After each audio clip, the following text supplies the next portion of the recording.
O candidato do PRTB, Pablo Marçal. Ele que é o último entrevistado da nossa série de sabatinas. Marçal tem 37 anos de idade, é empresário, influenciador e disputa pela primeira vez a cadeira de prefeito da maior cidade do país. Candidato, muito obrigado por ter aceitado o nosso convite, tá? E a gente espera que nessa uma hora de conversa as pessoas possam conhecer melhor o senhor e as suas propostas para a cidade. Vamos lá. Candidato, tenho começado as entrevistas falando um pouco de política e campanha e depois entrando nas propostas, né, e nos problemas da cidade. Vou começar essa sabatina falando do senhor, porque essa eleição na prefeitura tem sido marcada por um nível de agressão verbal e física sem precedentes, né? São inúmeras ofensas pessoais em debates, entrevistas, nos programas de TV e nas redes sociais, né? Chegamos ao ápice ali do episódio da cadeirada, o senhor foi vítima de uma agressão desferida pelo candidato da Atena, e no último debate do Flow, mais um episódio ali nos bastidores envolvendo um assessor da sua campanha e o marqueteiro do prefeito Ricardo Nunes. O senhor já disse em algumas ocasiões que o senhor pediu perdão pela postura em debates. No SBT, o senhor chegou a falar que as pessoas tinham conhecido a sua pior versão e que agora ia apresentar a melhor versão. No que diz respeito a ofensas ou apelidos que o senhor estava usando nos debates. Isso estava irritando os outros candidatos.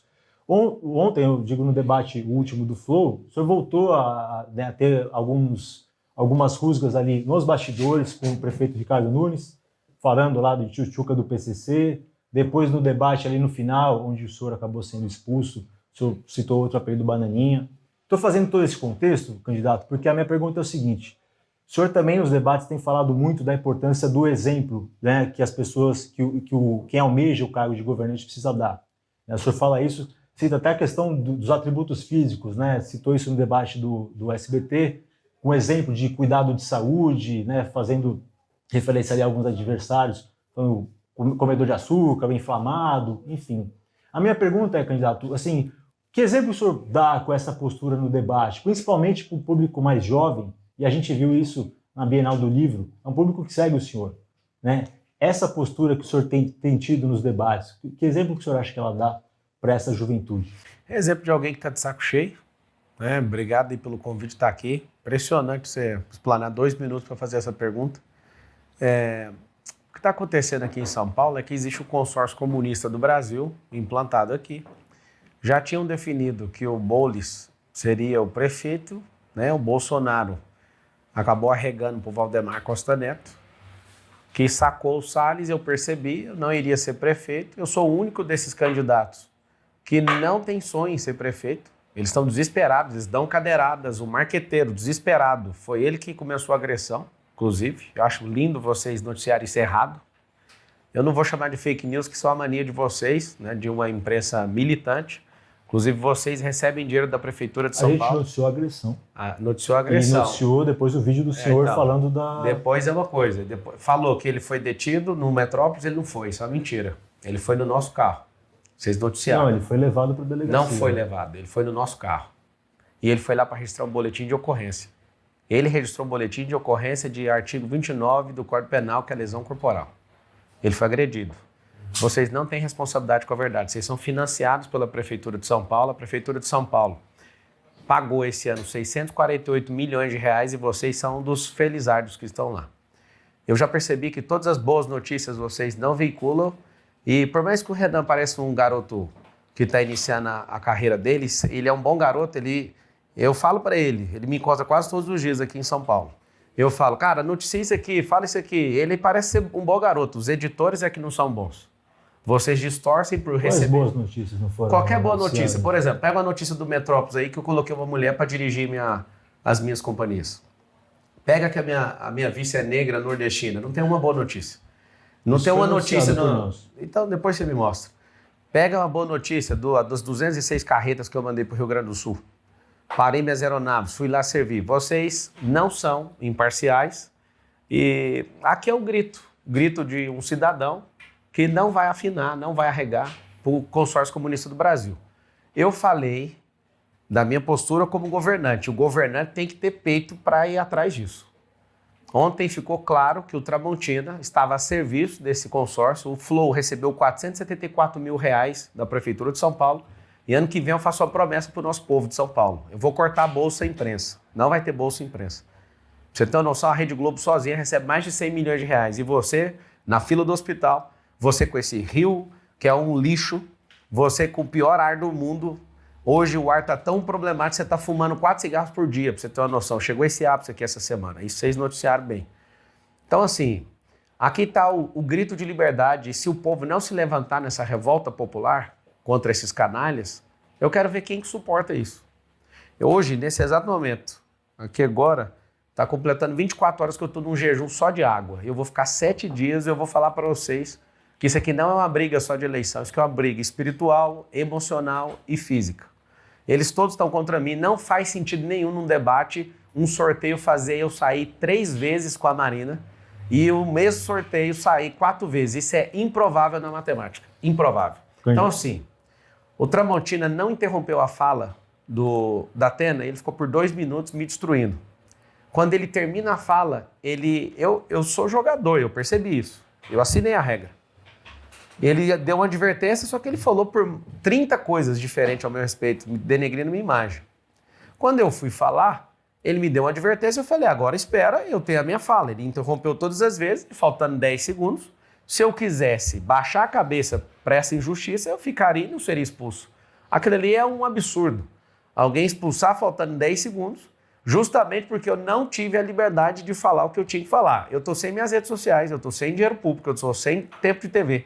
Sem rádio, sem padrinho político, sem direito de terminar uma fala num debate, ou seja, tô de saco cheio. E não adianta, não dá para comportar, não dá para ter comportamento de cordeiro perto de comunista. Esses caras são uma praga da política nacional, sim. Certo. Só sei que o senhor não viu a sabatina que a gente fez com o prefeito Ricardo Nunes, convido o senhor a assistir para o senhor ver. Não dá nem visualização, não vou perder meu tempo com isso não. Para o senhor ver a imparcialidade do Metrópolis nesse processo. Não vou perder meu tempo com isso não. Eu perguntei do exemplo porque assim, a gente vê, e é um tema, volto a dizer, o senhor, na Bienal do Livro, o senhor foi... vários jovens foram lá querer falar com o senhor, pegar autógrafo. Eles já estavam lá. Que já estavam lá e foram atrás do senhor e tal. O senhor tem jovens e seguidores. Eu volto a dizer porque minha pergunta é se esse tipo de postura, por exemplo, não estimula o bullying, por exemplo, com os apelidos jocosos. Bullying é uma prática que a gente tem de ladrão. Você perguntou para ele? Que a gente tem que tratar. Foi você que fez a entrevista? Oi? Ele me chamou de tchutchuca do PCC. Você falou Perguntei outras questões para o os jovens, é o seguinte, vocês precisam ter coragem, não ser jovens que defendem todos, nem linguagem neutra, não ser imbecis a ponto de acreditar que o Estado vai mudar a sua vida. Nós não precisamos de tutores, o que nós precisamos é de emancipação. Eu já fui alguém da pobreza, estou na extrema riqueza e agora eu quero servir vocês. Que vocês nunca partam para agressão, porque aqui está um sinal de alguém que foi agredido. A pessoa da minha equipe, ela agiu de acordo com o artigo 25 do Código Penal, que chama legítima defesa. Tem um vídeo que a imprensa, 95% postou só a parte do marqueteiro, que é porque é financiado. Os outros 5% quer saber da verdade, postou o Duda Lima, que é marqueteiro do Bolsonaro na última campanha, e do Ricardo Nunes. Ele metendo a mão no peito do nosso assessor, arrancou o celular e ainda feriu o peito dele. Isso está no Metrópolis. Isso está registrado no Metrópolis. Você falou... tá bom. Não, só para concluir. O caso por exemplo, o senhor soprou uma farinha num candidato da rede e tal. Citar um exemplo de como, às vezes, um exemplo do senhor, que é uma figura que ganha essa projeção na campanha, especificamente, causa um impacto, uma consequência. Depois, no último fim de semana, a gente teve um candidato do PL, jovem também, que apoia o senhor, apesar de ser do PL, que fez o mesmo com Boulos. Só para fundamentar como uma ação provoca esse exemplo. Eu, por exemplo, eu fiquei rico e muita gente está ficando rico mesmo. Eu aprendi a ser um influenciador e mudar a vida das pessoas, restaurar casamentos, a fazer filhos perdoarem seus pais. Tudo realmente que eu faço muda. E não veio a pergunta com esse viés. Realmente eu tenho impactado essa geração, cada um assume sua própria responsabilidade. Agora, por que ninguém pegou no pé do Datena? Por que relativizou ele? Ontem ficaram gritando lá no debate, tem que prender. Mas por que o soco vale mais do que uma cadeirada? Se fosse um filho de faxineiro, ia ser preso e algemado. Se fosse o cara de direita... Quando o cara é de direita batendo, o mundo cai. Então, sim, vamos parar para pensar. por que a mídia não relata as coisas boas de uma pessoa? Entra na Folha de São Paulo para você ver. A postagem, o corte do debate sobre Minha zoando, sobre Tabata e Bolis é super positivo. Ou seja, esses caras usam o nosso dinheiro, nem é o deles, eles usam o nosso dinheiro público para distorcer e continuar no poder. Diga. Candidato, o senhor, depois do debate, abriu ali uma live no Instagram, falou com a imprensa e depois continua a live no carro ali, num tom bastante enérgico. O senhor falou que não dá para lidar de outro jeito com esses bandidos, usando as palavras do senhor, disse que o negócio vai ficar feio. O senhor disse, nós vamos entrar numa guerra e se não tiver uma revolta do povo, não vai ter como resolver nessa cidade. Essa declaração está incitando a população, como o senhor diz mesmo, a uma revolta popular. O senhor não teme que isso gere algum prejuízo para a sociedade ou episódios de violência venham acontecer por aí? Olha, o senhor está incitando a população a uma revolta. Mas se você continuar ouvindo a live, eu falo, nós não precisamos de arma, a gente precisa do celular para desbancar esses jornalistas. Eu volto a repetir, Renan, eu vejo em você a pureza de alguém que não sabe onde está metido. Você quer um cara novo. Eu sou responsável por tudo que eu escrevo, você pode ficar tranquilo em relação a isso. Mas o problema não é o que você escreve, é que alguém vai lá e muda a headline. Não, é o que eu escrevo mesmo. Sou responsável por isso, pode ficar tranquilo. Eu estou checando com os jornalistas, eles mandam uma informação, a informação alterada. Mas a situação, para você entender, Renan, é assim, eu poderia fingir que nada está acontecendo. Só que eu não sou um cara que tem que curvar a cabeça para o sistema. Eu sou alguém que vim de baixo, sou alguém que conquistou muita coisa, sou alguém que já errou. Nunca vou esconder que eu errei. Ninguém está querendo pedir nada disso. Entra na Wikipédia para você ver sobre mim. De tanto eu falar, eles começaram a acrescentar algumas coisas boas que não tem o que fazer ali. Só quer mostrar o lado ruim de uma pessoa. Então, assim, Wikipédia é uma página colaborativa. Qualquer pessoa pode entrar e escrever. Eu escrevo lá. Se quiser entrar, pode colocar lá. Então, esse é o detalhe. Eu já escrevi, pois tudo que tem que pôr, não põe. O senhor que escreveu? Várias pessoas fizeram. Não vai, porque tem um comando esquerdista por trás dessa militância. E assim, esse sorriso seu de desprezo mostra que você não entende o que eu estou falando. E não adianta. Eu vim aqui, vocês podem perguntar o que quiser. Eu sou a revolta do povo. Nosso povo era para ser o povo mais rico da terra e é o povo mais imbecilizado. A gente não quer um tutor. Eu não sou herói para ser pai de um povo. Eu quero é libertar a mentalidade desse povo. Vocês da imprensa não mandam mais no Brasil. A televisão não manda mais no Brasil. As pessoas perderam essa reverência a vocês. E aqui está o grande detalhe. Não importa se vocês fizerem qualquer coisa contra mim, mas eu vou mostrar para o povo que tem como sair dessa. Vocês vão entrar no lugar de vocês. Vocês não ditam o que a gente tem que engolir. Vocês não são os nossos nutrientes. E agora? Eu não vi a notícia. Desculpa, como é que você chama? Fábio. Eu não vi a notícia. Nossa, o Marcelo é um guerreiro. Consegue chegar em primeiro sem nada. Não tem uma notícia de nada desse jeito. E eu tô com o WhatsApp de uns 300 jornalistas, eu mando no... Eu estou em primeiro lugar nas pesquisas. Aqui não tem manipulação, aqui acertou. Uma pesquisa. É só uma, aqui eles não dão conta. Você falou nas pesquisas, foi só uma, né? Várias pesquisas, né? Qual outra? Eu também faço pesquisa todo dia. Isso não divulga. Porque eu tenho que registrar no TSE, eu não quero gastar dinheiro com isso, porque não precisa gastar dinheiro. O senhor está falando ouvir o povo na rua, não o senhor está falando da Veritar. A pesquisa Veritar, né? Que o senhor destaca que aquela que acertou. Quem falou foi o Tarcísio. Não, o senhor está fazendo referência... Mas ele fala com a boca dele. Ele falou assim, a única pesquisa que acertou. É só entrar no Entre agora no Instagram. Eu ouvi isso da boca do Tarcísio. Ele até comentou que acertou a dele, mas errou de outros candidatos, né? Errou o primeiro turno, por exemplo, do Bolsonaro. Com Lula, estava dando o Bolsonaro na frente, 47, e o Lula 43. O resultado foi do primeiro turno, Lula 48, Bolsonaro 43. Em Alagoas, por exemplo, a Veritar, um dia antes estava dando Rodrigo Cunha com 53 e Paulo Dantas com 46. E na urna, o Paulo Dantas foi eleito governador com 52. É por isso que ninguém tem que curvar para pesquisa. Porque aqui não tem manipulação, pode estar errada. Agora imagina as que tem manipulação.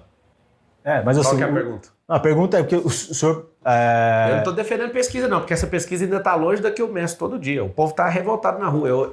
Eu vou abrir uma live para você ver, aí convido todo mundo, entra no Pablo Marcal por SP, eu vou abrir uma live e vou perguntando na rua, todo lugar que parece um comportamento típico de político, de abraçar a pesquisa que melhor convém. Não, é só para mostrar que tem um calinho que vocês não deram conta de resolver. É um calo entre o consórcio comunista aí. Pesquisa essa também noticiada pelo Metrópolis, do candidato. Candidato, o senhor disse numa sabatina recente, na CBN, acho que foi ontem até, que achou patético o seu assessor filmar ali aquele momento na ambulância. O senhor disse em outra... postar, falei postar. Postar. E o senhor disse em outra oportunidade que aquilo foi uma cena desse pessoal. Não, falei isso. Falou? Falei isso. Falou. Você quer que eu leia aqui? Não, vou te falar porque... Eu precisava daquela ambulância lá. Eles queriam fazer uma cena, esse povo aí. Eles queriam fazer uma cena. Dava para ir correndo para o hospital. Eu estava tomando oxigênio e do jeito que estava acontecendo lá, estava acontecendo. Então, repetindo, o senhor disse isso. É porque você falar que aquilo é uma cena, eu estou encenando. Eu não estava encenando. O senhor disse que aquilo foi uma cena. Não, escuta. Aquilo não é uma cena. Aquilo eu estava tomando oxigênio, eu não estava conseguindo respirar fundo. Agora, eles quererem uma cena, porque é problema de interpretação, Renan. Você tem que aprender isso aí antes de você declarar isso. Aquilo não era uma cena. Aquilo eu estava realmente sendo atendido. A partir do momento que o senhor disse que dava para ir andando para o hospital e que eles queriam fazer uma cena, eu consigo fazer qualquer coisa com isso aqui. Eu sou Ultraman, cara. O senhor estava ali com um balão de oxigênio deitado. Sim. O senhor falou que dava para ir andando. Eu vou explicar de novo a interpretação de texto. Se eles querem fazer uma cena, são eles. Filmar, cena de filmagem. O que aconteceu lá foi real. Eu estava sendo atendido dentro da ambulância. O senhor estava com dificuldade de respirar? Não, eu falei isso 10 vezes. Foi por isso que eu saí do debate. E o senhor disse que poderia ir a pé. Como é que o senhor ia a pé com oxigênio? Imagina, se eu estiver no meio da rua, é só respirar menos. Eu não consegui respirar fundo. De qualquer forma, a pergunta seria em outro sentido. O senhor comparou esse episódio à facada do Bolsonaro. O senhor disse algo na linha de: nos Estados Unidos, o Trump foi vítima de um tiro de fuzil porque é os Estados Unidos. No Brasil, Bolsonaro foi vítima de uma facada porque é o presidente do Brasil. São Paulo foi uma cadeira porque é a prefeitura de São Paulo. O que tem de errado nisso? Não, a minha pergunta é justamente essa. O senhor, ao mesmo tempo, fala que foi patético, mas o senhor se compara a Bolsonaro... É postar a imagem. Eu não autorizei a postar a imagem. E tá tudo bem já que postou. O senhor postou, replicou. Vocês estão preocupados. Para mim tá tudo bem já que postou. Aí depois que posta não tem como. O senhor até falou que pensou em demitir o assessor que fez isso. Sim. Agora, a diferença de facada e não sei o quê é sempre contra a direita. Você não acha um cara de esquerda. E aqui não é incitação à violência. Mas por que só faz esse tipo de coisa contra pessoas de direita? Que maluquice é essa esquerda? Qual que é o problema que essas pessoas não respeitam, cara? De novo, ontem o Duda Lima começou a confusão. Eu fui expulso ali do debate, faltando 10 segundos, para provar que aquele debate não foi imparcial. Duda Lima que é de direita, né? O Duda Lima está fazendo campanha para alguém que é de esquerda. Fez campanha do Bolsonaro. Ele é direita não, ele é marqueteiro. O negócio dele é isso aqui, ó. Se é de esquerda ou direita, não interessa. Não sei de onde você tirou isso. Fez a campanha do Bolsonaro, fez a campanha do PL, do Valdemar. Mas ele falou para você que é de direita? Faz campanhas de direita. Estou corrigindo a informação, então, faz campanhas de direita. Você acha que houve um exagero nessa comparação? Isso deixou... Qual comparação? A comparação com a facada. Mas eu não falei que doeu mais ou menos. Isso é problema de quem está com ciúme de cadeira, ou de faca, ou de bala de fuzil. Isso é problema de quem... Não, porque diante desse contexto que a gente acabou de relatar aqui, muitas pessoas acharam, inclusive o ex-presidente Jair Bolsonaro, que o senhor tentou fazer o uso político desse episódio. Não, foi um vídeo mostrando 3 cenas, depois que ele pediu para censurar, eu tirei o dele e ficou só o meu e do Trump. Qual que é o problema de mostrar que você está sendo agredido enquanto você quer proteger o povo? Tem problema nenhum nisso. Candidato, eu lá vou ficar com ciúme de cadeira, de faca, de bala usada? Ainda nesse caso da cadeirada, que o senhor foi vítima de agressão, o senhor tem comparado isso com casos de violência contra a mulher, falando, se uma mulher sai com uma roupa curta e tal e é agredida, a culpa é dela. Eu fiz uma pergunta, né? Eu não comparei, eu falei, sempre fiz a pergunta, para não cair nisso aí. Isso não é uma afirmação. Só ser um idiota. Eu falei, por acaso você que é mulher é vítima? Sempre o agressor é a vítima. Sempre. Tá pintando que o assessor do Marçal, para quê? Para queimar meu nome, mas quem foi que começou? O primeiro agressor? Eu. Se o cara toma meu celular, com o nível de inteligência emocional que eu tenho, tá tudo certo. Vou lá, cato meu celular e acabou a conversa. Agora, a gente precisa ensinar a nossa sociedade. É por isso que a gente está hoje em quadro alarmante de número de homicídios. A gente tem mais homicídio do que países que estão em guerra. Porque a gente não tem, é isso que a gente vai ter na escola pública. Inteligência socioemocional para o seu filho na cidade de São Paulo. E para você que é trabalhador, tiver em alguma empresa, dentro do braço de ensino de todas as empresas, vai ter inteligência socioemocional para a gente treinar nossa sociedade nisso. Tá, vou emendar, pular aqui para falar de emprego, já que o senhor falou de trabalho, e a gente entra na questão das propostas. A principal promessa do senhor nessa campanha é a geração de 2 milhões de empregos. É um número muito expressivo diante de um cenário que a gente tem, em números oficiais, 500 mil desempregados na cidade de São Paulo. O senhor já falou que vai incluir não só os desempregados oficiais, mas também quem recebe auxílio, né, como Bolsa Família, sua conta é um pouco mais elástica do que o número de desempregados oficiais. Correto? Quantas cidades tem na região metropolitana, você sabe? 38. E aí você está contando o desemprego só E da o senhor cidade? sabe quantos desempregados tem nessas 38 500 cidades? mil pessoas vêm nessa cidade só com carro. Imagina com E ônibus. quantos desempregados tem nessas 38 Não cidades? Você precisa sabe? saber, elas querem Não oportunidade de precisa emprego saber. aqui. Não precisa. Tem menos de 1 milhão de 38. pessoas. São 120 mil quadras. Só a cidade de São Paulo tem 28 mil. A região metropolitana é maior que a cidade de São Paulo. É maior, mas tem 1 milhão de vamos lá. pessoas E desempregadas. os neném, segundo A gente neném tem no todos esses mundo. dados aqui. Aham. Aí a gente tem o segundo neném. Se você traz as empresas, as pessoas, elas vão migrar para cá. Aqui tem espaço para pessoas virem. E a gente vai investir em infraestrutura para isso. Então, assim, quando você fala que eu tenho que gerar emprego, portanto que eu preciso, eu estou falando sobre o futuro, vocês estão no passado ainda. Quando eu gero 2 milhões de empregos, eu estou atraindo gente para cá. Se a gente não consegue qualificar a nossa sociedade, eu vou ter que trazer gente de fora qualificada, porque eu não quero emprego do passado, eu não quero emprego que solta fumaça. Eu quero emprego de... Mas eu estou te explicando, Renan. A conta é simples. Se hoje você tem um déficit de 500 mil e você soma com o déficit de cada uma dessas cidades, eu não tenho que atender todas as cidades. Essas pessoas querem vir para cá. Agora, como são empregos de tecnologia, as pessoas virão e migrarão para essa cidade. Porque não é que a gente não consiga, mas é porque tem gente que não quer se qualificar em tecnologia. Se a gente não prezar por esses empregos no futuro, nós vamos ser escravos de outras nações. O nosso perfil comportamental do brasileiro e do paulistano é um perfil de consumo. Tem empresa no Japão que tem mais patente que o povo brasileiro inteiro. E nos próximos 15, 20 anos, mais de 300 empregos, inclusive o de vocês, vão deixar de existir. Porque é mais fácil pagar a inteligência artificial para ficar soltando essas notícias. Então, se a gente não requalificar nosso povo, nós vamos perder os empregos e vai ter que criar uma bolsa. E essa bolsa vai ser universal, por conta de tecnologia. Os empregos são focados nisso. E quem gera emprego, para você que está assistindo, não é o prefeito. O prefeito ele é o articulador. Qual que é o tripé para gerar 2 milhões de empregos? Primeiro, hoje a gente tem mais de 2 milhões de CNPJs. O emprego por causa de CNPJ não é uma conta linear para você entender que é possível. Então é básico. Então tem empresa sozinha que vai criar 1.000 empregos e tem empresa que não dá conta de criar nenhum, ok? Então uma conta linear é essa. Segundo, vamos atrair novas empresas. E terceiro, quem não quer ter seu próprio negócio? Nós vamos ensinar numa ponta dentro da escola pública para as pessoas, para as nossas crianças aprenderem a empresarização e dentro do braço de ensino de todo o CNPJ nós vamos ensinar a mesma coisa. Olha que interessante. Um com foco em andragogia, que é ensino de adulto, o outro com foco em pedagogia, que é ensino para criança. Qual que é a perspectiva? Falando de futuro, é do crescimento estruturado dessa cidade. Aí a cidade cresceu sem estruturação. E aí por isso está esse caos e por isso nós como cidadãos dessa cidade empurramos essas pessoas todas para as periferias. E esses 2 milhões de empregos é a novidade. Vai resolver problema de poluição, problema de estresse, problema de fluxo e mobilidade e aumento de desfrute seu para você passar mais tempo com seus filhos. Porque o emprego vai ser aonde? A maior parte desses empregos serão nas regiões periféricas. Com o convênio do Estado, com a própria prefeitura, oferecendo desconto em ISS. O próprio governo federal também vou chamar para fazer convênio em relação a isso. Esses empregos, candidato, então seriam, o senhor está falando de MEI, assim, são pequenos empreendedores, Pode ser de todo empreendedores. perfil. Não, de qualquer perfil.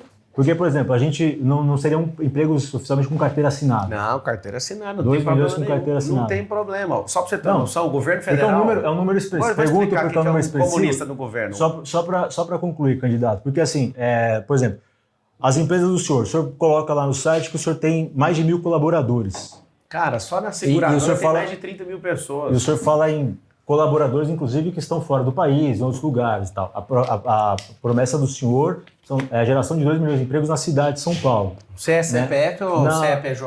Você. Eu sou CLT. Tá. Nas empresas do senhor, algo em torno ali que a gente viu os dados do CAGED, 45 Vocês não funcionários sabem nem pesquisar. Só uma escola minha tem 50 carteiras assinadas. CLT. Amigo, deixa eu explicar. As empresas daqui de Alphaville. Dá até dó. Deixa eu explicar. Dá até dó. A pergunta é, são 2 qual que é a milhões de empregos CLT, são 2 milhões de empregos que podem eventualmente não estar na cidade de São Paulo. Vamos lá. Primeiro, dá uma resposta para vocês. Vocês não sabem nem o que é direito empresarial, nem road. Vocês precisam fazer uma especialização em relação a isso, para vocês entenderem como é que é essa estruturação. Fica caçando as minhas empresas, vou dar uma resposta para você. A informação que você trouxe é tão baixa que uma escola... Tá bom, então o dado do CAGED. Vai numa escola minha em Goiânia, só lá tem mais carteira assinada do que você acabou de falar aí. Eu estou falando Só das que empresas que o senhor tem em Alphaville. Mas isso aí não interessa, é empresa minha. Em São Eu Paulo. tenho empresa esparramada em todo lugar, você tem que ir lá e pegar a informação. Qual que é o X da questão? Minhas empresas não podem doar e elas também não têm que entrar no debate. E eu sei que vocês fazem isso para me desmoralizar e eu estou aqui, beleza, eu vou responder. Não é, candidato, As empresas não têm que entrar no debate porque não pode ter vínculo Empresa não pode doar. Ou seja, se ela não pode doar, ela não pode levar pancada também. Então, deixa as empresas... Não. A gente não está falando de doação. Eu estou falando de envolvimento. Não pode ter envolvimento. Isso está na plataforma do senhor. O senhor se apresenta como um empresário bem-sucedido. Não, me apresenta não, eu sou. Então, que tem um conglomerado e as pessoas... O senhor fala isso para que as pessoas acreditem no senhor. Não precisa acreditar, não é real. Quem está próximo, milhares de pessoas sabe. Se o senhor fez nas suas empresas, o senhor está dizendo que pode fazer. Não, posso fazer muito mais pelo na cidade. É por isso que as empresas entram. É por isso que as empresas... Ninguém está falando que elas vão... Não, digo no debate. Não tem que entrar. Empresa não pode entrar e nem pode levar pancada. É problema empresarial. Eu nem estou lá, eu nem dirijo elas mais. Já tem uma mulher dirigindo a empresa, a Patrícia Pimentel, CEO. Quem trouxe para o debate foi o senhor. Mas quem falou dos empregos foi você. Oi? Não, você que trouxe. O senhor prometeu 2 milhões de empregos. Quem traz a empresa... Quem vai fazer são os empresários. De novo, nós vamos emancipar o povo. Se você... Não, o senhor fala, nós vamos fazer 2 milhões de empregos. Mas é nós, velho. Nós é o povo. Eu e o povo. Nós somos o povo. Sim. Porque prefeitura não dá coisa fazer isso sozinho, não. Só para finalizar, porque essa atração virá por desconto, por incentivos fiscais, correto? Também, se as pessoas entenderem que tem um governo justo, às vezes você não precisa nem dar desconto para isso acontecer. A gente tem, já há 10 anos, um programa de incentivos fiscais na Zona Leste. O senhor deve ter conhecimento disso, que foi feito com isenção total de IPTU, isenção de até 60% de ISS para atrair, isso começou em 2014, para atrair empresas para a Zona Leste, lá Itaquera, Arthur Alvim e tal. A gente levantou dados oficiais da Secretaria Municipal da Fazenda de que em 10 anos esse programa acabou atraindo 26 mil empresas. Parece um número baixo, né? Esse é um modelo que aparentemente está conectado com o que o senhor está falando, de isenção para atrair empresas, né? Como multiplicar? Se você gera o número de empregos que eu estou falando, você já vai ter economia na segurança. A oferta de emprego diminui o caos da segurança pública. O problema é que alguém está fazendo um programa desse, só que a segurança está um caos, o ar está um caos, o trânsito está um caos, está tudo um caos. Eu não consigo fazer um progresso exponencial. O que é um progresso exponencial? Eu consigo fazer um programa, isso é um programa linear. O cara fica no governo num tempo desse para atrair 26 mil empresas, isso não é um programa, isso é para inglês ver, isso é para ficar mostrando que tem algum nome de programa e não fez nada. Nós estamos falando de uma cidade que tem 2,2 milhões de CNPJs.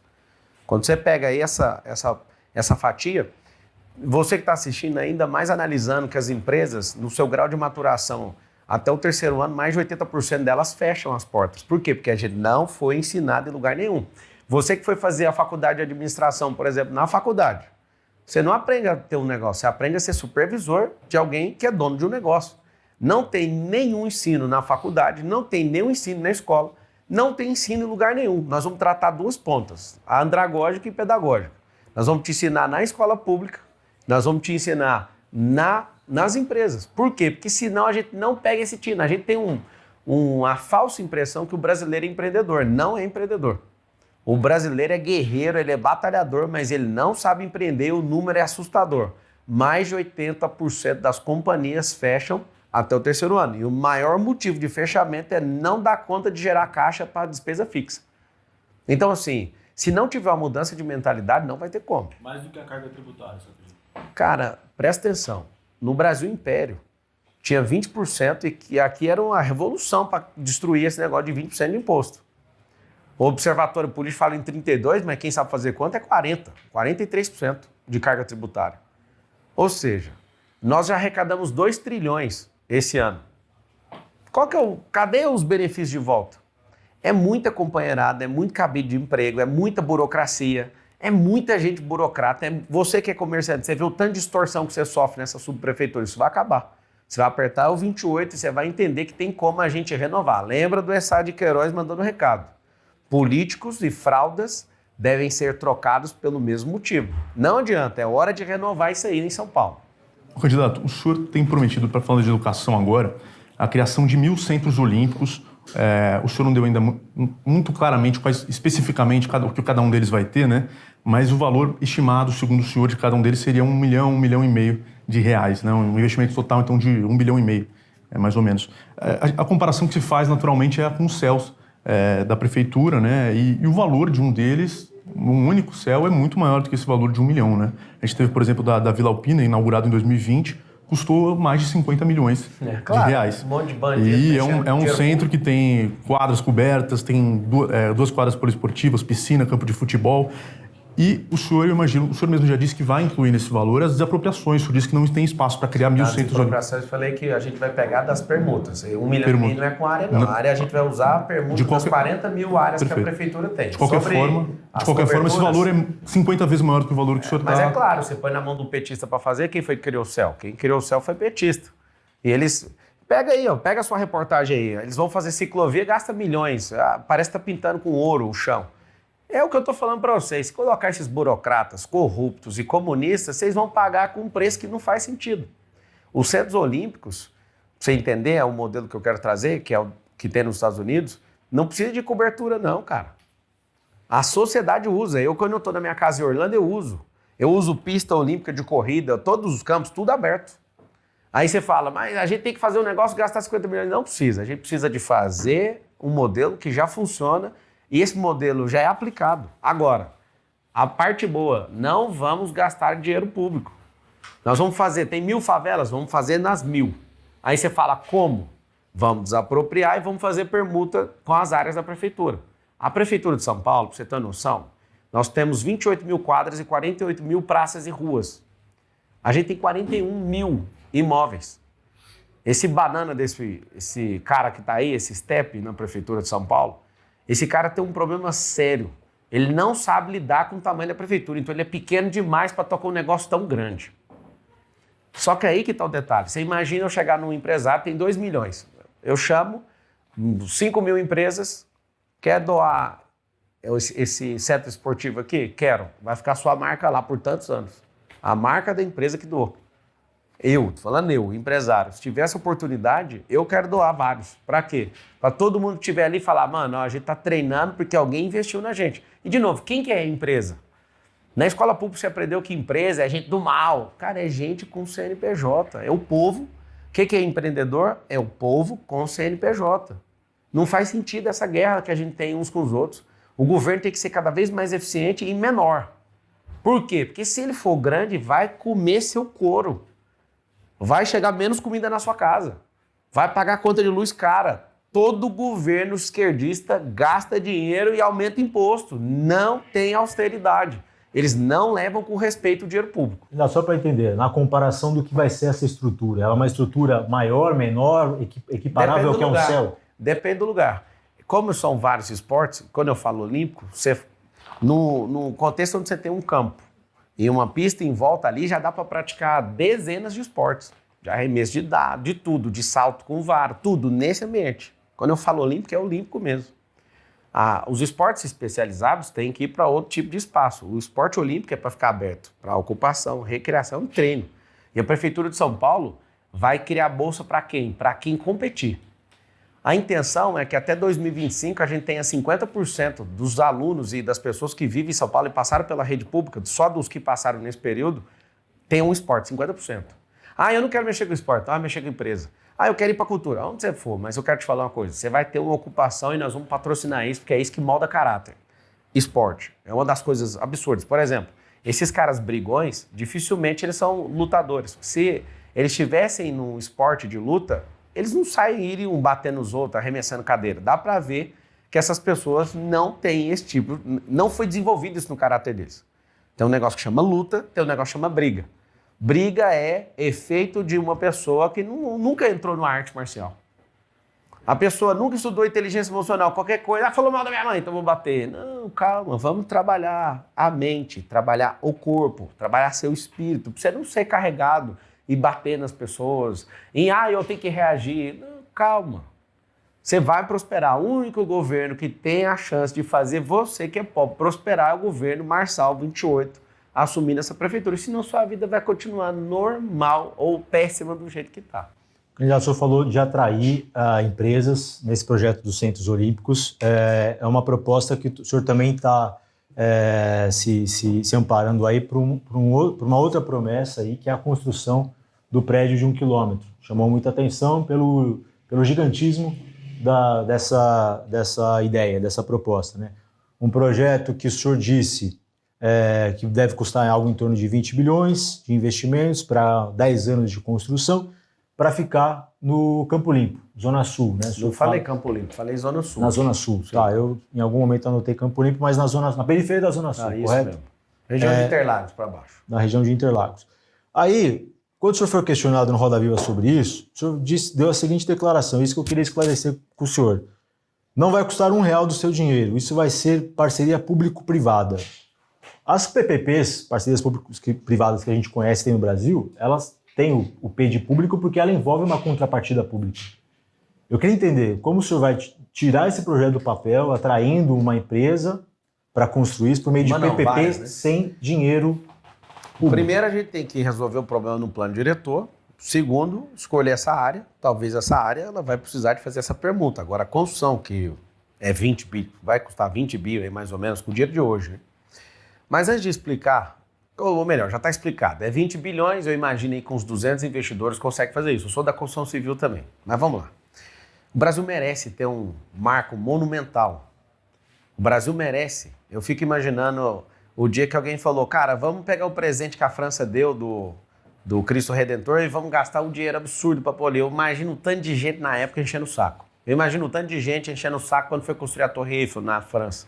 Eu imagino um tanto de gente enchendo sempre o saco quando a gente quer criar um monumento para definir uma marcação de tempo. Esse prédio vai chamar Brasil. E a intenção desse prédio, que é um pouco maior do que o maior prédio do mundo hoje, que tem 828 metros de altura, que é o Burj Khalifa, que inclusive eu fiquei lá, e fiquei no outro, que é o Burj Al Arab, que são as duas joias de Dubai que fizeram o mundo inteiro, né, que tem vontade de ir ou que já foram para lá, só foram por conta dessas obras. E aqui eu vou explicar o que é o futuro para vocês que estão presos no passado ainda, carinhosamente.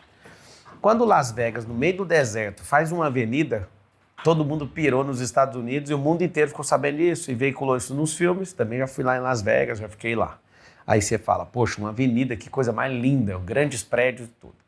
Dubai foi falar, não, peraí, eu vou fazer agora algumas quadras. Dubai, copiando esse projeto, faz algumas quadras, faz uma das maiores empresas de aviação do mundo, inverte esse lance do petróleo, que né, a gente está em vias até 2030, de toda a indústria automobilística mudar a questão do combustível fóssil para o combustível elétrico e verde. Esses caras investem tudo na construção civil e criam quadras. Na verdade, é uma quadra só do Burj Khalifa, Burj Al Arab e tudo. Eles criaram um centro turístico com isso. E a economia dos caras agora está entrando no equilíbrio onde o turismo está vindo e vai engolir o petróleo. Você vai no Catar, eu estive lá no final da Copa do Mundo também. Grandes obras, um dos lugares mais prósperos da Terra. O que esses caras fizeram? Nós vamos ter que copiar. Arábia Saudita, eu passei uma tarde mostrando os projetos sociais que eu quero fazer e trazer renda para a comunidade, né, fazer bancos comunitários. E ele acabou me convidando para a gente ir para a Arábia Saudita, ele que é a família mais rica do mundo, eles também estão construindo um prédio lá. Eles resolveram seguir a mesma tendência. Vão construir, estão em fase de construção, de um prédio de 170 km linear. Por último, só para terminar, Xangai olhou para todo mundo e falou assim, Xangai, Guangzhou, Shenzhen, eu estive em todos esses lugares. Esses caras fizeram uma cidade desse jeito. Ali era uma vila de pescador em Xangai e eles transformaram com a construção civil. Eu vou dar só uma informação. Em 3 anos, a China gastou mais concreto do que os Estados Unidos da América em 100 anos. Investir em infraestrutura. Em 1990, escuta essa, em 1990, a China tinha um PIB menor que o do Brasil, 34 anos atrás. O que significa isso? O PIB era, salvo engano, 367 bi de dólar e o Brasil tinha um PIB de 421 bilhões. Hoje, o Brasil tem 2,7 tri de dólar, a China, 21 trilhões. Resumo, eles investiram em infraestrutura, eles investiram em gente, né, em educação, eles investiram em tecnologia, em construção civil e matriz energética, o que a gente não está investindo hoje no brasileiro. Só para ficar claro, então, essa contrapartida que seria da PPP seria a cessão do terreno. No máximo, né, porque às vezes nem precisa do terreno, precisa de liberar. Porque se todo mundo tem interesse em fazer uma grande obra. Não é uma PPP, não. Não, vai ter. O que eu estou te falando é, a gente pode entrar com o terreno ou entrar com a liberação disso. E pegar parte desse prédio para a prefeitura.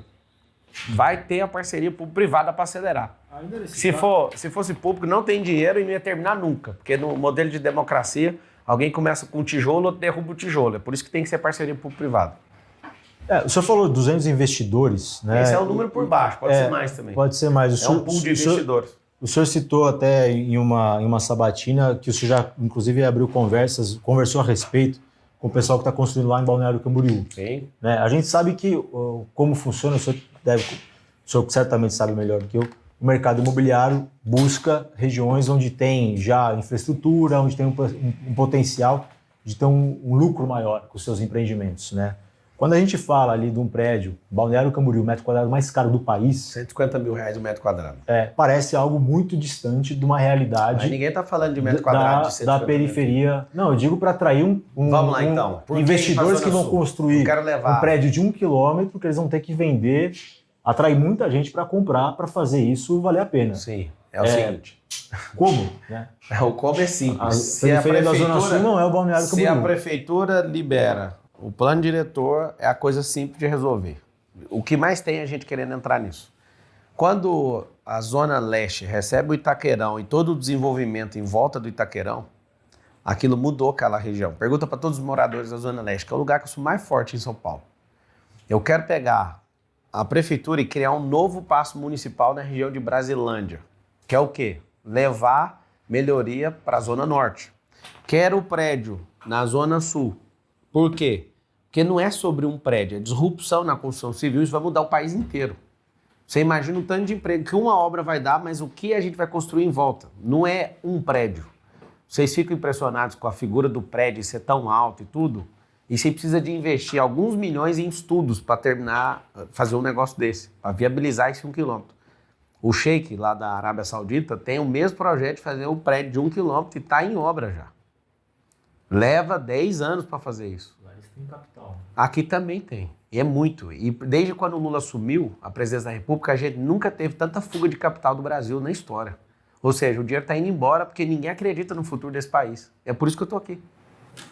Candidato, ainda falando de Brasilândia, só acabou de mencionar, o senhor mencionou em diversas oportunidades que pretende transferir a sede da prefeitura para essa região. E o senhor até já falou... Pirituba, Brasilândia... Enfim, uma região ali que tem muitas casas, o senhor já falou que pretende, inclusive, desapropriar terrenos ali para construir toda a estrutura da prefeitura. E muito bem indenizado as pessoas. Perfeitamente. Eu queria saber se o senhor tem alguma ideia de quanto isso vai custar, se tem algum endereço, se o senhor já estudou a viabilidade disso em algum lugar específico. Então, todo projeto, todo plano de governo não é projeto, é um plano. Nós estamos aqui disputando a eleição com 9 candidatos, que um saiu. Tem 9. Depois nós vamos passar para projetos. De novo, qual o motivo de fazer isso? O motivo é valorizar a Zona Norte. Você vai na Funchal, vai na Faria Lima, tem mais heliponto do que ponto de ônibus, sabe disso? Você vai na Zona Norte, você não acha um heliponto, ou seja, não tem investimento para lá. Assim como a Zona Leste ganhou, a Zona Sul vai ganhar, vou colocar na Zona Norte. Agora, sobre isso... A gente vai desenvolver o projeto e o projeto tem que escolher a área. Não faz sentido eu chegar agora e gastar milhões com um projeto para mostrar isso para você. Você tem que votar no plano. O plano vai para projeto e depois do projeto nós vamos para a execução. E a execução vai ser dia 1º de janeiro, né? A gente tem que enxugar a máquina, a gente tem que revisar contrato. Só na revisão de contrato e trocando a companheirada, simplesmente vai ter 10% de cara de economia. A revisão de todos os contratos da prefeitura. Tem contratos na prefeitura que não são revisados há 8 anos, para você ter uma noção. Não deixa essas companheiradas ganhar essa eleição. Candidato, o senhor acha responsável essa postura, assim? O senhor, até usar uma frase de um porteiro meu, o senhor na caráter, ele falou assim, esse Marçal parece que primeiro ele promete, depois ele vê se dá para cumprir. Acho se um não negócio der... que eu prometi e não cumpri, acho ruim. Não, o senhor mesmo falou que não sabe se dá para cumprir, o senhor não sabe o valor que vai custar a transferência da prefeitura, o senhor tem uma estimativa mais ou menos? Igual você ganha quanto de salário, você não pode gastar mais do que você dá conta, você tem que olhar então, mas o senhor não deveria saber isso, o orçamento, para ver se dá para fazer ou não? O orçamento é 120 o senhor não tem nenhuma bilhões. estimativa dessa transferência? Mas se a gente falar, vamos fazer, vamos gastar 2 bilhões. Não tem dinheiro, vamos gastar vamos fazer um projeto que cabe. Simples demais, velho. No caso da GC, o senhor acabou recuando depois. Não recuei, não. Eu tive uma ideia melhor de quem faz melhor do que o Brasil, que é El Salvador. Eu queria aproveitar, Jamais inclusive. que eu vou recuar numa coisa. Agora, o projeto é dinâmico. Não, recuar é uma coisa. Recuar é para quem é arregão. Eu não arreguei para nada até agora. Não, o senhor mudou de ideia, então? Não mudei de ideia, não. Eu fui num país onde não tem homicídios há 695 dias até o dia que eu estava lá. Já passou de 700. Ou seja, temos que aprender com esses caras, que é El Salvador.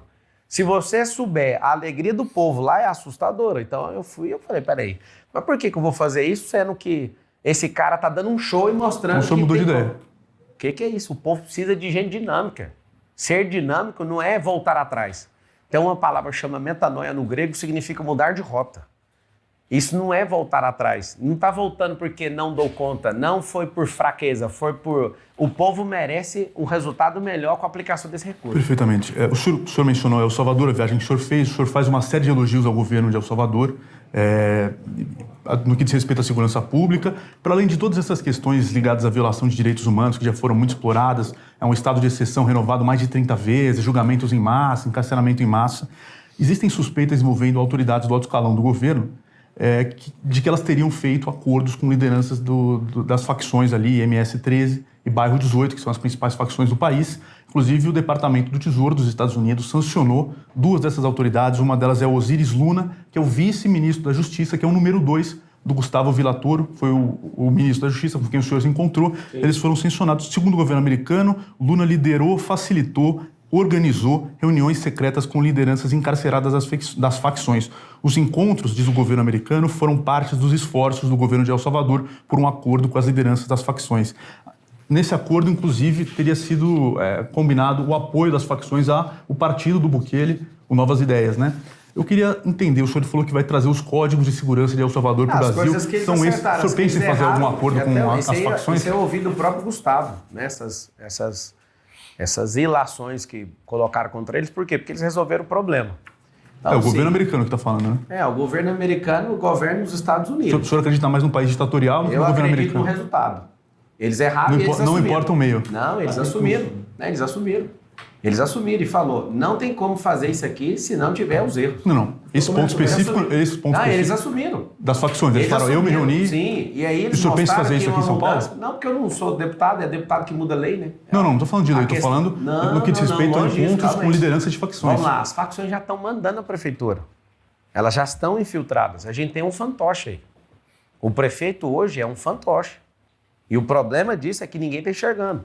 E esse fantoche, eu não sei se é ele ou se tem um outro manipulador por trás, conseguiu juntar Milton Leite, conseguiu juntar Kassab, Rodrigo Garcia, Bolsonaro, não estou entendendo mais nada, Michel Temer, juntou todo mundo em prol de não podemos perder isso aqui.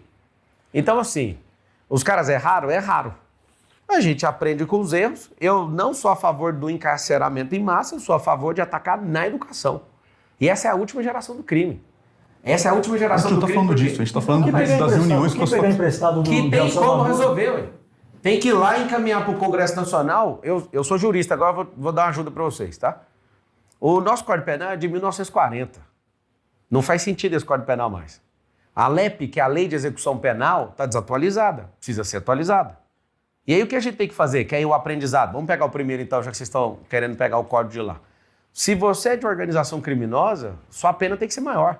É isso que eles fizeram lá. Aí você me fala, eles fizeram acordo com facção. Mas que acordo que é esse? Que o cara que é pego na facção criminosa, ele tem uma pena maior. Que acordo foi esse? Isso não é um acordo. O senhor, se precisasse, se reuniria com liderança de facção, não? Presta atenção. Mas qual a lógica? Se eu souber de um, eu vou falar para a polícia. Da onde? A tentativa aqui nessa cidade é de tirar do colo do prefeito que ele está envolvido com isso, de máfia de ônibus, máfia de creche. Deve ter noticiado lá no Metrópolis, né? O negócio da máfia de creche chegou a publicar, você lembra? Sim, várias matérias. Do prefeito? Sim. Aí depois deu uma morrida, porque, né, às vezes a ameaça do poder público de cortar dinheiro é ruim. Ele está sendo denunciado pela Polícia Federal com mais de 100 pessoas, um desvio de mais de R$1 bilhão de merenda. E aí está o detalhe. Esse é o problema, você que está assistindo. O cara que controla o dinheiro que irriga o jornalismo, eles até soltam quando o negócio é factível, igual esse negócio da merenda, mas depois não toca mais no assunto. Mas ficar remoendo coisa que não tem nada a ver, vai remoer a vida inteira a mão de alguém que irriga esse sistema. Simples. Não é verdade, candidato. O que não é verdade? A revelação dessas coisas da máfia da creche é investigação jornalística, inclusive. E por que não fala mais disso? Foi falado várias vezes. Falar. Não, quando é factível, eu acabei de falar. Você falou que não é verdade, não. Eu falei exatamente o que aconteceu. Vocês falaram e pararam de falar agora. Publicamos. Recentemente. Recentemente quando? Já no período de pré-campanha, o senhor vai encontrar essas reportagens. Isso foi explorado, inclusive, na sabatina com o atual prefeito. Pegando esse gancho, candidato, eu queria voltar para o tema do debate, porque o senhor, no final, quando o senhor acabou sendo expulso lá pelo Tramontina, a gente já falou sobre isso, mas o senhor fala o seguinte: a Polícia Federal vai prender o Ricardo Nunes por causa das merendas, e essa é uma promessa de campanha. Promessa.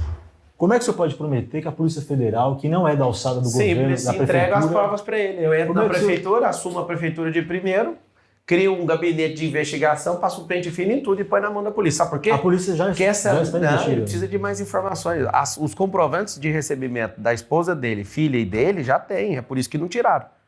A investigação, por algum motivo que eu não sei qual, não vou criar ilação aqui, no governo aqui, não conseguiu andar, não andou. E se você votar nesse cara... ele vai ser preso daqui a 4 anos. Tem que ser preso agora, para moralizar isso. Então, assim, quando eu falo que a Polícia Federal vai prender, é porque eu tenho certeza e confio nas instituições. Prova cabal, que significa perfeita. Recebeu, tem declaração e as empresas noteiras que ficam tirando nota para esses caras. Acabou errando, segundo um deles. Teve o pedido do advogado do Ricardo Nunes de arquivar o processo. E qual que é o desespero agora? Fica vendo o que vai acontecer comigo, o tanto de processo que eu vou tomar. Por que eu vou tomar esse tanto de processo? Porque eu estou mostrando e deixando o sistema sem roupa. E é aí que está o detalhe. Eu aguento o tranco. Eu quero saber se você aguenta mais um tranco, mais um governo desses caras, mais uma reeleição desses caras. Candidato, o senhor está caminhando para os últimos 10 minutos aqui. O senhor tem criticado a gestão do prefeito Ricardo Nunes por ser uma continuidade da gestão do Dória. Você diz que é tudo uma coisa só. Eu não. O Dória que falou que vota nele também. É tudo um herdeiro do outro. Falou isso, Covas o senhor foi contrá-lo e ele disse isso. E ele pediu para eu ser vice dele, eu não vou ser vice nunca de um banana. Ao mesmo tempo, o senhor se cercou de ex-secretários do Dória. Felipe Sabará, rompeu com ele. Wilson Pedroso foi secretário particular. Até agora o advogado que o senhor contratou na campanha, Nelson Williams, também foi advogado aí do advogado ex-prefeito. Fazer o quê? O cara é advogado de um monte de bilionário. Normal.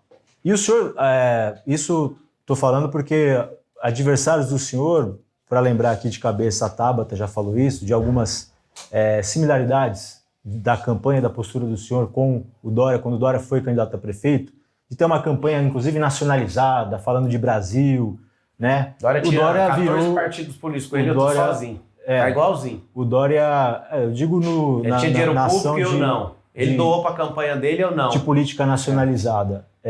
Para chamar atenção, porque você tá sozinho. A rejeição dele se deve ao fato dele ter usado a prefeitura como trampolim, grande parte. A rejeição dele foi ter levantado contra o Bolsonaro e contra o Lula ao mesmo tempo. E ter politizado a questão da vacina. O senhor tem nacionalizado. E deitou também em cima, mas isso não foi a rejeição. Porque nacionalizar é chamar atenção, só isso. Eu internacionalizei. Inclusive, eu recebi carta do Trump, depois que eu fui agredido pelo Datena. Deixa eu te explicar. O senhor pretende usar, o senhor cogita, não utilizar como trampolim, porque seria de caso pensado, mas abandonar a prefeitura. 1.460 dias na prefeitura. Porque o senhor já deu declarações que deixam ali, se o Lula morrer, se o cenário for diferente... Ele vai morrer, não vai. Não espere não, ele vai insistir, ele não vai fazer igual o Biden. O Biden teve a hombridade, com a idade avançada, de não disputar a eleição. Eu acho que nunca o Lula vai fazer isso, porque ele não tem sucessor. Então, assim, o meu compromisso com o povo de São Paulo é fazer um governo histórico. Exatamente na minha agenda já está travado, porque eu já sei que eu sou o próximo prefeito, com fé em Deus e com a bênção do povo. 1.460 dias de governo. 1.460 dias tocando o terror na vida desses comunistas e devolvendo a riqueza para o povo. O senhor tem falado do enxugamento da máquina, essa é uma bandeira que o senhor tem defendido, está no seu plano de governo.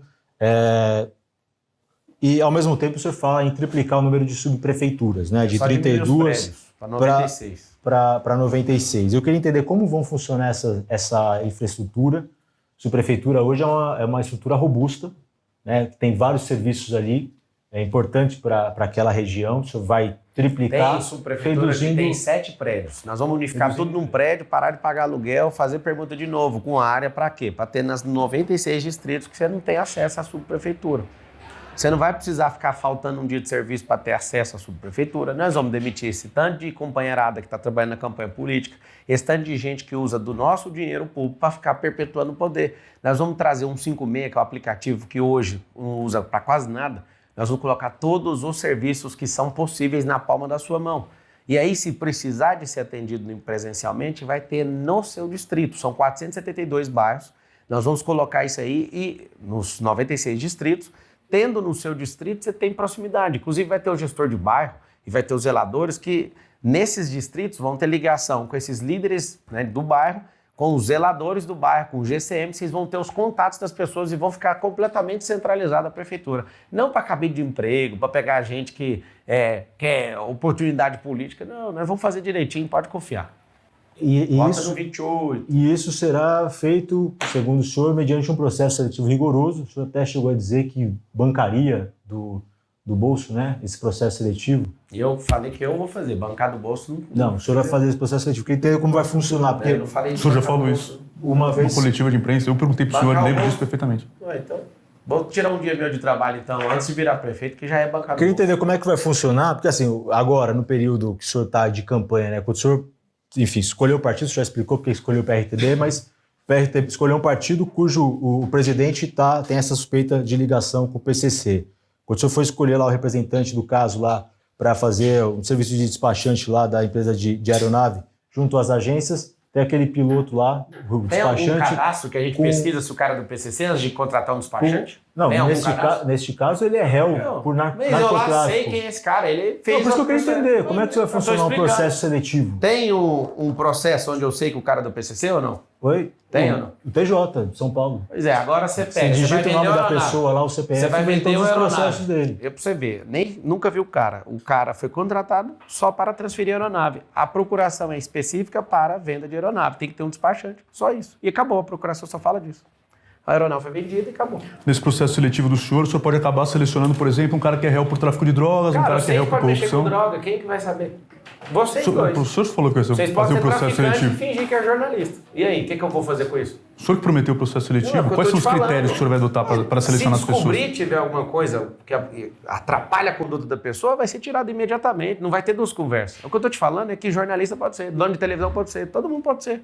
Político pode ser, tem político que cheira, tem político que não cheira, entende? E qual vai ser a régua do... A régua por exemplo, simples, assim, não, mas eu digo, por exemplo, se tiver alguém foi pego mal feito, o senhor vai aguardar um indiciamento, uma condenação em primeira instância, em segunda instância. A máquina é grande, por mais que o senhor prometa que vai enxugar, claro, são muitos funcionários. Mas a primeira coisa que a gente tem que ver é a vida pregressa do cara. O cara tem alguma coisa, resolveu, não resolveu, aí é diferente, o cara está sem resolver. A morosidade do Brasil hoje, com 15 mil, salvo engano, 15 mil juízes, faz que um processo demore 10 anos, 20 anos. Então você não pode condenar um cara à eternidade e falar que ele não pode fazer nada disso. Agora, da minha vontade, para entrar tem que ter a conduta ilibada. O cara teve algum problema, que seja administrativo, que seja de qualquer ordem, está resolvido, não tem problema. Esse cara, ele na sociedade, ele trouxe benefício, ele aumentou a produtividade, ele de fato tem servido à sociedade, é uma coisa. Agora, a pessoa está lá no cargo, e aí abre um indiciamento, igual esses caras de máfia de creche, aí tem que tirar todo mundo, inclusive o prefeito. Porque o prefeito, ele não está sendo indiciado porque ele é o prefeito, ele está sendo indiciado quando ele era vereador. Ele recebeu, então ele nunca deveria ter sido nem candidato. E espero no futuro que a ficha limpa valha para todo mundo, inclusive para o Lula, que não valeu. Teve a condenação, fez tudo certinho. O Collor, por exemplo, já teve inelegibilidade, teve que esperar o prazo. O Bolsonaro está cumprindo inelegibilidade até 2030. Então, assim, a lei tem que ser igual para todo mundo. Então, se a lei já fala, nós vamos aplicar o princípio da lei do ficha limpa. A pessoa não pode, então não pode. Uhum. Falando em princípio, eu vou pegar uma questão também envolvendo a transparência. A gente fez uma pergunta para o senhor, o repórter que trabalha com a gente, no Roda Viva, sobre... O senhor tem falado de que vai fazer uma gestão transparente, chegou a dizer que vai ter câmera para filmar as reuniões, e a gente perguntou para o senhor por que o senhor não deu a transparência sobre essa questão dos financiamentos. O senhor disse que não tem, de cortes de redes sociais. O senhor diz não tem, durante o período de campanha e pré-campanha não houve. Não houve mesmo. No Ministério Público. Não, a pergunta é por que o senhor não abre? É uma questão que, inclusive, tem colocado... Não, mas vai abrir o quê? Vou dizer que vai ter câmera para filmar as reuniões, e a gente perguntou para o senhor por que o senhor não deu a transparência sobre essa questão dos financiamentos. O senhor disse que não tem, de cortes de redes sociais. O senhor diz não tem, durante o período de campanha e pré-campanha não houve. Não houve mesmo. No Ministério Público. Não, a pergunta é por que o senhor não abre? É uma questão que, inclusive, tem colocado em xeque. O Ministério Público pediu Mas que o senhor voluntariamente abrisse suas contas. Tá lá, ué. O senhor não pensou em colaborar com isso? Mas se vocês pediram, tá lá, ué. Não tá lá. Ué, mas não tá no processo isso. Qual que é a lógica? Se eu tô te falando que não tem, é só você pegar na meta, ué. A meta é a minha cliente. Eu pago pros caras, é só pedir pra meta. O senhor não fez isso. Mas pra que eu vou fazer? Eu vou abrir meu sigilo? O Ministério Público está pedindo. Se o Ministério pede pra meta, a meta mostra. É lá no Porque o senhor Você não, o Ministério Público. O senhor é o maior interessado em esclarecer essa questão. Eu sou, mas eu não tenho que abrir meu sigilo, isso é lei. Eu sou jurista. Você acha que eu vou cair num negócio desse? Eu voluntariamente? Ninguém me perguntou antes. Se tivesse chamado e falado assim, vem cá, vamos trocar uma ideia. Decidiram agora e derrubaram no outro dia para julgar. Ontem foi 4-3 lá no TRE. 4-3. Nós vamos ter que resolver lá no Supremo Tribunal Federal, no TSE, vamos ver ali o melhor caminho. Interessante, para derrubar, derrubou em um dia. Para voltar, 30 dias. E ainda 4-3, beleza. Agora, se chamasse para mim, fala, o que é isso aqui? Eu explicaria, até poderia, você vai tomar uma multa, você vai tomar não sei o quê. Não, mas a gente vai derrubar, depois a gente vê. Aí 28 dias depois, a gente vai ver o quê? Aí você vê um tribunal dividido, o presidente teve que desempatar o negócio. 3 para um lado, 3 para o outro, o desempate. Fiquei olhando para aquilo, imagina. Eu estou sem rede social, sem dinheiro público, sem TV, sem tudo. Sem mobilidade numa mão. Imagina o que esses caras estão fazendo para me tirar dessa disputa. Candidato, para finalizar essa questão da transparência, nessa resposta ao Roda Viva, o senhor disse das gravações. Vou gravar as reuniões que forem necessárias. É igual da presidente, já é gravado. Aí tem que ser solicitado por interesse público. Essa declaração sua dá margem para a gente entender que seria uma transparência seletiva, conforme a conveniência do senhor. Vou filmar. Só vou filmar o que eu quero, né? E não todas as reuniões. Cara, conhecendo vocês... O princípio do setor público precisa ser muito claro, né? Tá, conhecendo vocês da imprensa como eu conheço, é claro que não tem que filmar tudo. Vocês ficam o dia inteiro enchendo o saco de pai de aluno de escola minha para ficar pegando coisa que não existe. Nós estamos numa campanha eleitoral, vocês ficam infernizando as empresas, as pessoas. Nosso negócio que a gente serve lá no Camizungo, vocês estão aterrorizando aquele povo lá. A gente está aí ajudando. A gente não é prefeito de Camizungo. A gente não é prefeito na África. Olhando para o lado que vocês vivem o dia inteiro infernizando a vida de todo mundo, eu vou fazer o que a lei manda e acabou.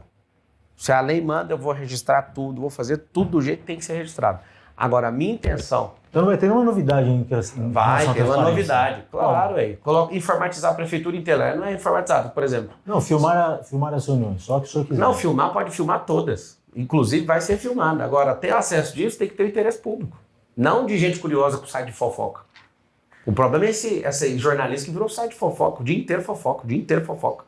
O dia inteiro prende Deolane, solta Deolane, faz isso aqui, Deolane pra lá, pra cá. Virou um negócio de fofoca. Qualquer site de fofoca que tem aí que recebe dinheiro público, qualquer um desses que você imagina aí. Então, assim, já tá assim, perturbador esse nível. Mas eu entendo, nós estamos num processo eleitoral. Candidato, nosso tempo esgotou aqui. Quero agradecer Obrigado por essa 1 hora de conversa, se você despedir. Gente, essa é uma guerra, né, que é a revolta do povo, igual o Renan trouxe aí, é uma revolta popular. Você ficar aí assistindo, você não precisa gostar de mim. Você não precisa. E eu também não preciso de gostar de você, mas eu quero te falar, eu sou o único desses políticos que ama esse povo. Esse nosso povo tem jeito. Nós não precisamos de um tutor, a gente não precisa de um prefeito para ser pai nosso. Nós precisamos de alguém para nos libertar. E eu estou disposto, eu larguei todas as minhas coisas de lado para servir você. E eu quero te pedir humildemente, investe no futuro. Eu sou um político jovem, se você investir em mim, eu vou te honrar e não vou te decepcionar. As pessoas na Quebrada, estavam em Heliópolis, eles falaram, Marçal, nós estamos apostando tudo em você, não nos decepcione. Então eu já vou falar rasgado, eu não vou decepcionar você. Eu não tenho que me curvar para ninguém, nem para mídia, nem para político, nem para ninguém. Não tem contrato público e nunca na minha vida eu preciso mexer com isso. Eu me curvo diante do povo. Se você precisar de um servo, eu sou o maior servo desse povo.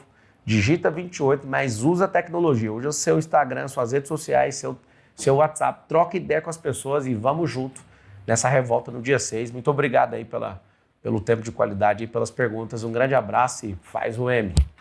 Eu que agradeço, candidato. Essa foi a última entrevista da série de sabatinas do Metrópolis com os 5 candidatos à prefeitura mais bem colocados nas pesquisas. Continue conectado no canal do Metrópolis no YouTube.